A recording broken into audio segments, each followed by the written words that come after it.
Ça marche. C'est parti. Bonjour à tous. Je me présente, je suis Danielle Buffoni, je suis thérapeute en relation d'aide, je suis conférencière. Et aujourd'hui, j'ai l'immense plaisir, c'est un grand honneur pour moi, d'accueillir François Lemay. François, Bon. bonjour. Bonjour Daniel, ça va Ça va bien? bien? Oui, ça va bien, merci. Alors, François, pour ceux et celles qui ne te connaissent pas encore, François, tu es fondateur de l'Académie Kaizen, tu es expert en enseignement de la pleine conscience, Ouais. conférencier international. Tu es auteur du best-seller Tout est toujours parfait, une petite Oui, merveille que je merci. recommande à tous ceux qui veulent mettre un peu de magie dans leur vie. Tu sais, on est dans l'ère de la méditation. Aujourd'hui, beaucoup de personnes méditent, mais j'aimerais que tu nous définisses en quelques mots ce qu'est la pleine conscience.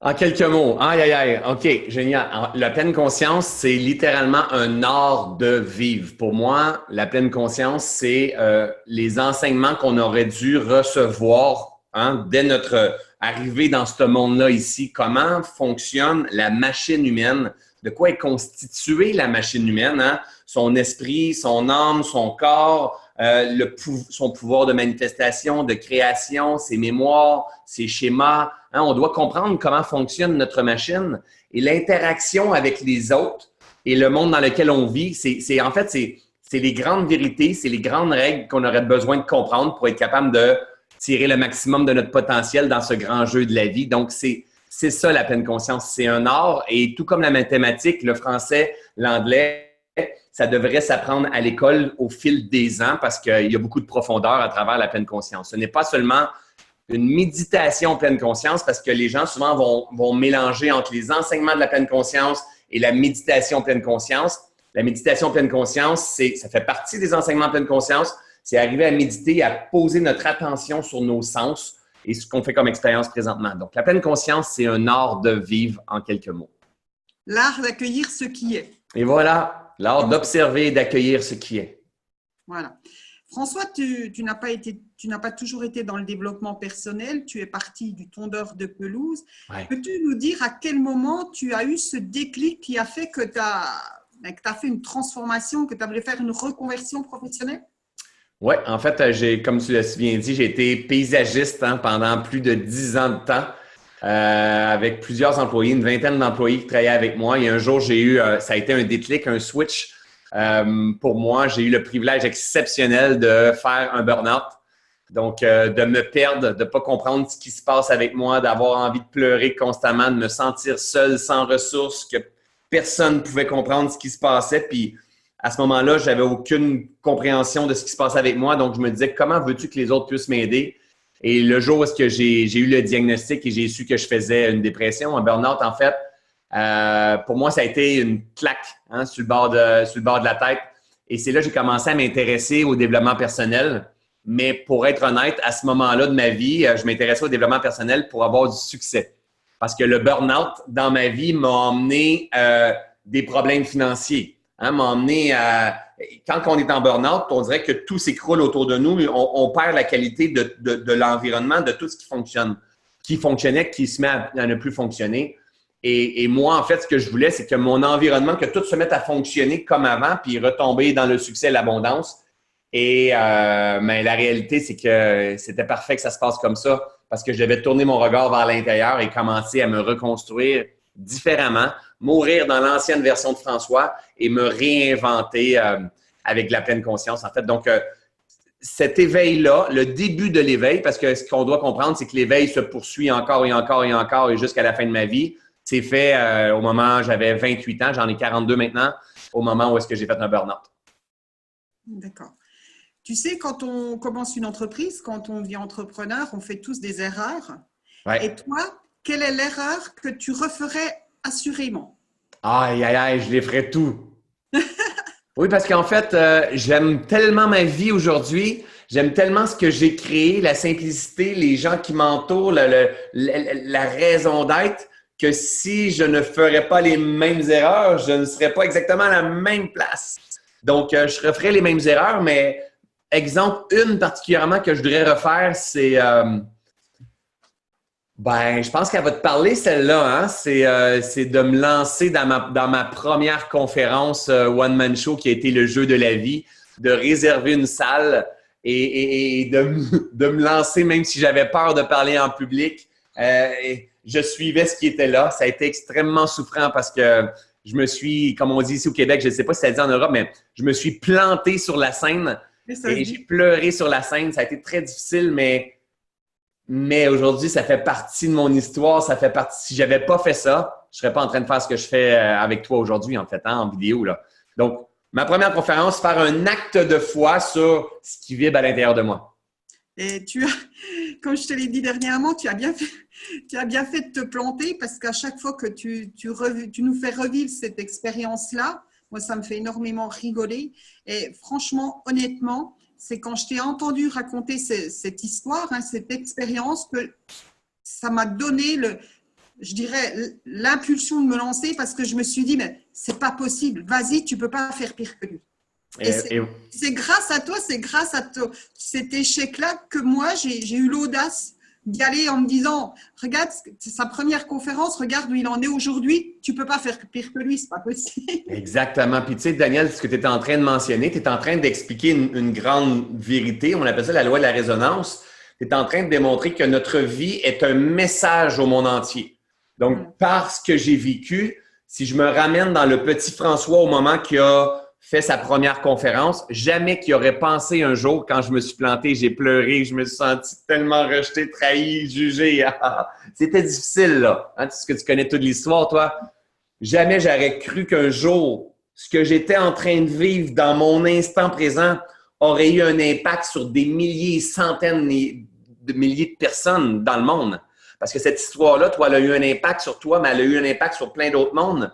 Et par cause et effet, ces gens-là qui ont eu l'audace de poursuivre ce qui est là, ils ont de l'impact. Tu comprends? Donc, la moindre petite action de notre vie a un impact sur notre monde. Et ça n'a pas besoin d'être un succès pour avoir un impact. Ça a besoin d'être point. Et c'était exactement ce qui devait se passer dans mon cheminement. Et je bénis la vie pour que ça se soit passé comme ça. À ce moment-là, non. Mais aujourd'hui, je le bénis comme ça. Alors, toi qui es un expert, on va dire, dans l'art de maîtriser hein, tout ce qui se passe dans ta vie, tout ce qui arrive, est-ce qu'il y aurait un domaine encore où tu pourrais te laisser embarquer ou une personne qui pourrait encore te faire réagir?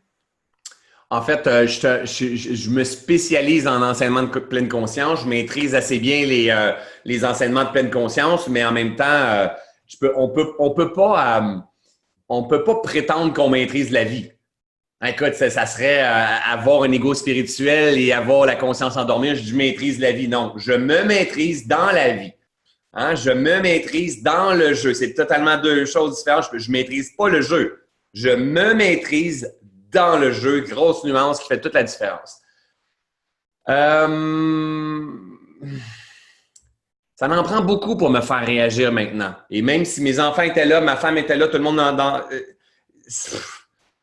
laisse-moi penser correctement, là, mais tu sais, tu étais là au bootcamp il y a quelques semaines qu'on a donné à Enghien-les-Bains, tout près de Paris, et on attendait 200-250 personnes. Et juste avant l'événement, ben le responsable de la salle n'est pas présenté, on n'a pas de technicien de son, on n'a pas de PowerPoint, on n'a pas rien.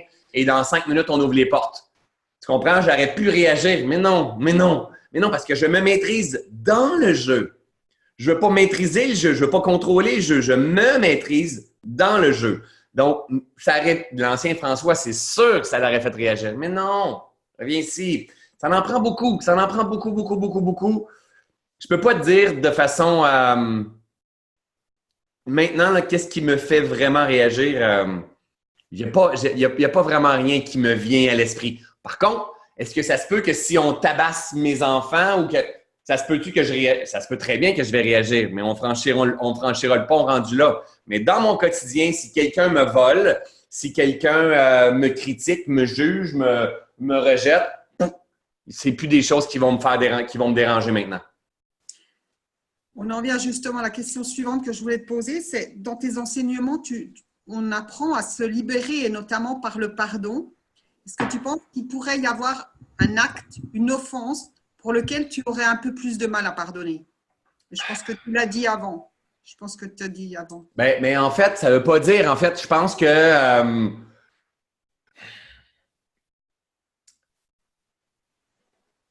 honnêtement, je pense si il y a je vais pousser ma pensée là, mais et j'aime.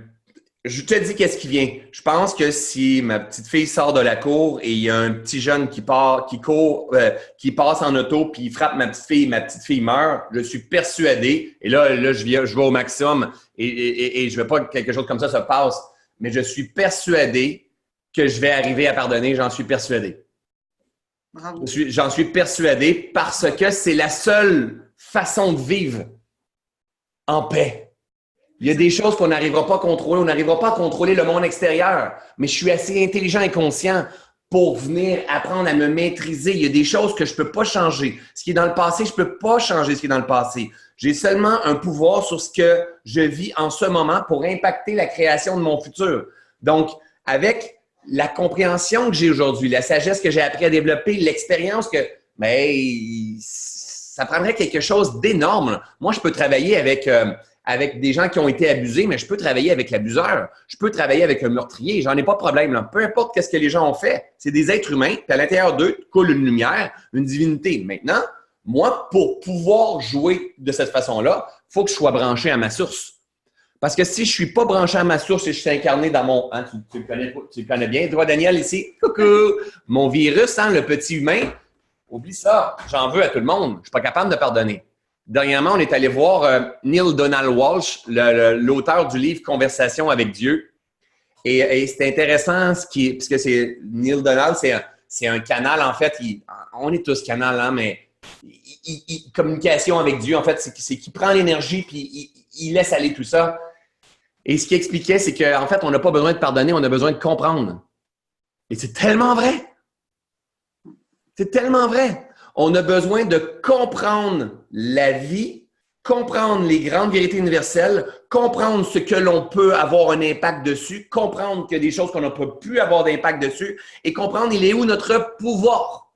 Et comprendre qui nous sommes parce que nous sommes au-delà d'un corps physique comme ça. Il y a d'autres dimensions de cette façon-là. Et les seules façons pour arriver à faire la paix avec notre passé dans ce qu'on perçoit de gros, il faut s'élever. Hein? Comme mon ami Einstein. As-tu déjà rencontré Einstein, toi, Daniel? De temps en temps. De temps en temps. Comme mon ami Einstein dit, on ne peut pas solutionner un problème au même niveau de conscience qu'il a été créé. Donc, il faut prendre de la hauteur et au niveau plus spirituel, c'est à ce niveau-là qu'on arrive à faire la paix avec ce qui est. Mais ça demande un grand travail sur soi. Un grand travail sur soi. Donc, pour pardonner, il faut arriver à comprendre. Puis le moment où on va arriver à comprendre, ben, on n'aura plus besoin de pardonner parce qu'on va solutionner. Tu sais, c'est comme, c'est pour ceux qui croient en Dieu. Dieu, il n'y a pas rien à nous pardonner. On n'a pas besoin de demander pardon. On est toujours pardonné. À temps plein, on est pardonné. Tout est pardonné. C'est juste nous ici. C'est celui-là qui en veut, qui s'en veut pour des choses du passé. Mais si on développe l'art de la pleine conscience et on apprend à vivre dans l'instant présent, il ne manque rien. Il n'y a pas rien qui a besoin d'être pardonné dans l'instant présent. On est complet, on est sourcé. Il ne manque rien. C'est un art de vivre, tout ça. Mais c'est ça, et c'est ce qui est le plus merveilleux, c'est ce que je recherchais et que j'ai trouvé parmi tes enseignements, parce que moi, je voulais me libérer, je voulais retrouver la paix, et en fin de compte, le pardon, pour moi, c'est la plus belle chose. Il n'y a pas plus libérateur que le pardon. Et ce que bien souvent l'ego ne comprend pas, c'est que le pardon, on le fait exactement pour soi, uniquement. Eh oui, tu as tellement raison. En fait, quand on fait un pardon, c'est parce qu'on se choisit puis on décide de ramener la paix dans notre esprit. Exactement. On décide de cultiver la paix. C'est tout à fait ça. Alors, oui, la question suivante, c'est d'où puisses-tu ta force et ton énergie? De l'intérieur, de l'amour de la vie. Hein, je suis vraiment amoureux de la vie, mais la vie au travers mon chien, la vie à travers mon chat, la vie à travers la nature, à travers ma femme, à travers toi, à travers moi, à travers l'émerveillement, la magie, les synchronicités. Le monde m'inspire. Donc, je suis inspiré par ce privilège d'être en vie. Donc, de un, c'est une source. Et pour moi, j'ai pas besoin de le développer vraiment parce que c'est une seconde nature aujourd'hui. Et deux, mais j'ai besoin de me connaître. Donc, j'ai besoin d'avoir de l'espace dans ma vie. Moi, si j'ai pas d'espace et ça m'arrive. Ça a été mon challenge depuis toujours, en fait. Je suis en train de me purifier, de me libérer de plus en plus de tout ça, mais j'ai besoin d'emmener de l'espace. Quand François, il y a de l'espace, François, il est puissant, efficace, impactant. Si François, il y a moins d'espace dans sa vie, je meurs à petit feu. Donc, pour pouvoir avoir l'énergie, j'ai besoin d'avoir de l'espace. Puis pour avoir de l'espace, je dois être vigilant pour pas m'engager dans plein de choses. Tu nous as dit que tu te mettais petit à petit, tu t'inities petit à petit à la naturopathie. Pour toi, à ton avis, d'où vient le fait de tomber malade? À ton avis, une incohérence. Pardon, j'ai pas entendu. Une incohérence dans notre vérité. Okay. Une incohérence dans nos comportements, une incohérence dans nos valeurs, une incohérence dans notre apport en énergie, dans notre système sympathique, parasympathique. Il y a un manque d'harmonie dans notre vie, tout simplement. Donc, parce qu'on ne se connaît pas, hein? C'est qui disait ça? Je pense que c'est Socrate qui disait ça, connais-toi toi-même, qui est tellement, je ne me rappelle plus si c'est Socrate ou Voltaire, peu importe. Mais c'est tellement ça. On doit apprendre à se connaître pour connaître les grandes vérités universelles, pour entrer en harmonie avec ça. Puis le jour où tu entres en harmonie avec ces grandes vérités-là universelles et ta vérité profonde, la santé parfaite s'y trouve. OK, c'est sûr. Tu as cette particularité de vulgariser tes enseignements, de nous faire rire quand on te voit sur scène, que ce soit en conférence ou lors des bootcamps. Pour moi, tu es un vrai humoriste.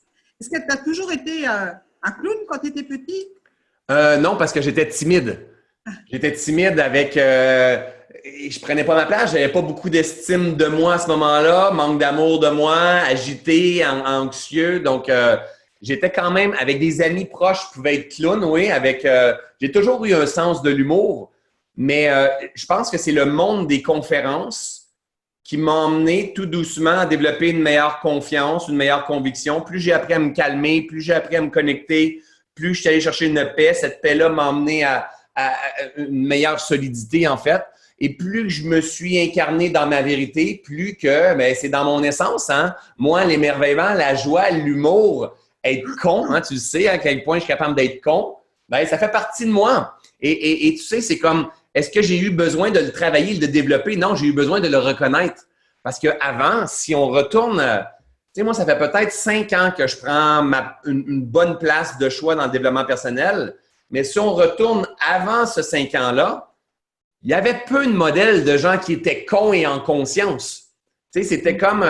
c'était plutôt tout doucement, vous allez vous concentrer sur votre respiration et ancrer les racines dans votre… C'était ce modèle-là et c'est parfait.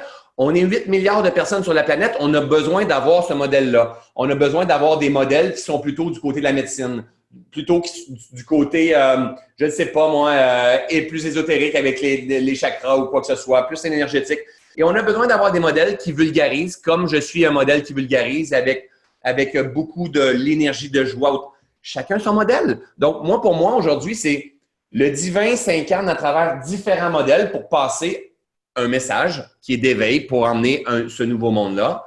Donc, ce qu'on a à faire chacun d'entre nous, c'est pas d'imiter le modèle des autres, ce que j'ai cherché à faire très, très, très longtemps.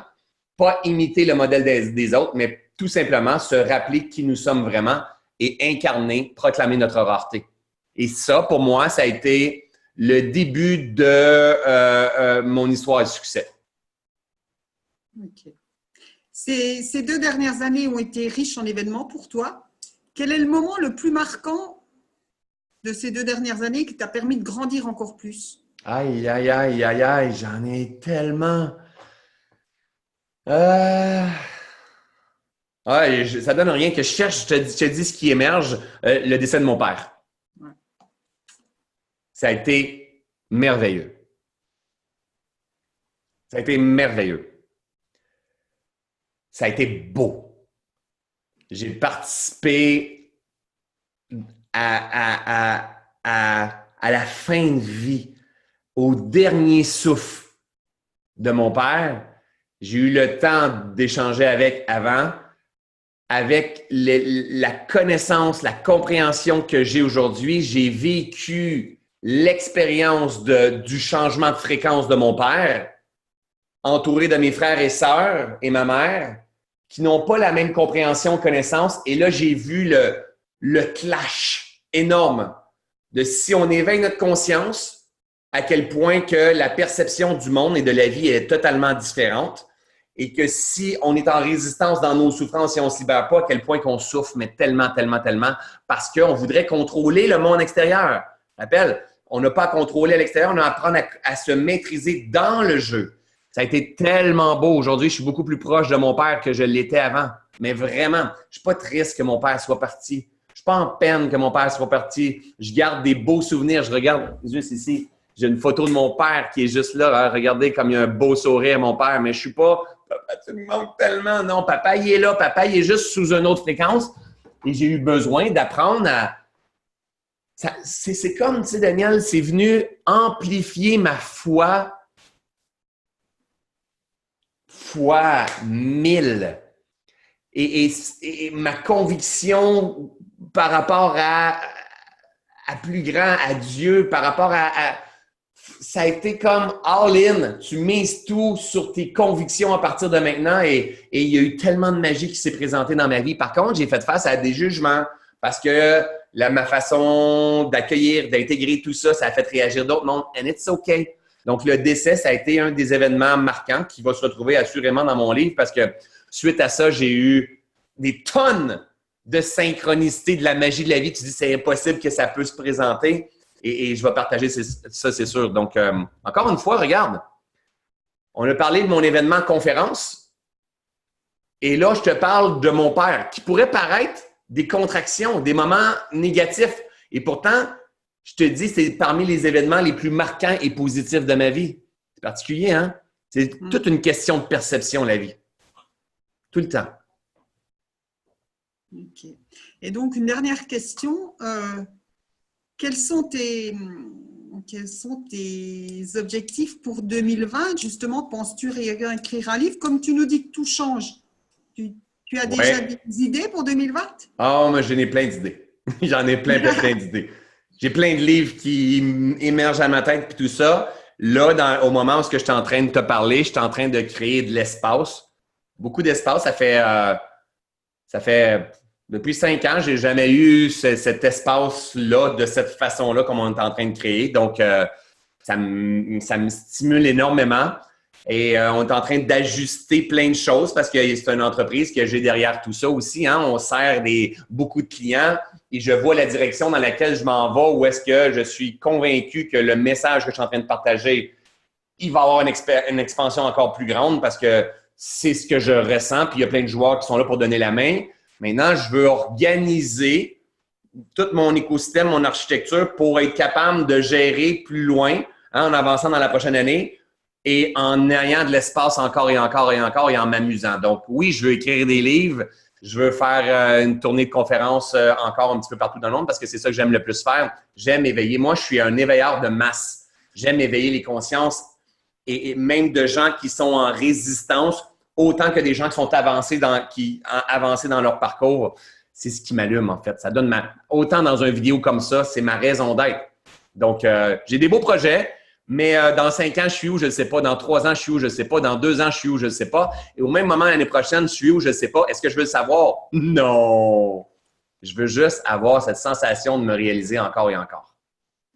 OK, ben merci François. Écoute, c'était très sympa de m'accorder cette interview parce que je sais que tu as quand même un emploi du temps chargé. Ça me fait plaisir. Ça m'a fait plaisir de discuter un petit moment avec toi, de faire partager tout ça aussi à ma communauté, aux gens qui me suivent. Et puis, tu pourras également mettre ton site si les gens sont intéressés. Et puis, je te dis à bientôt. Avec grand plaisir. Bye bye tout le monde. Ciao, bye bye.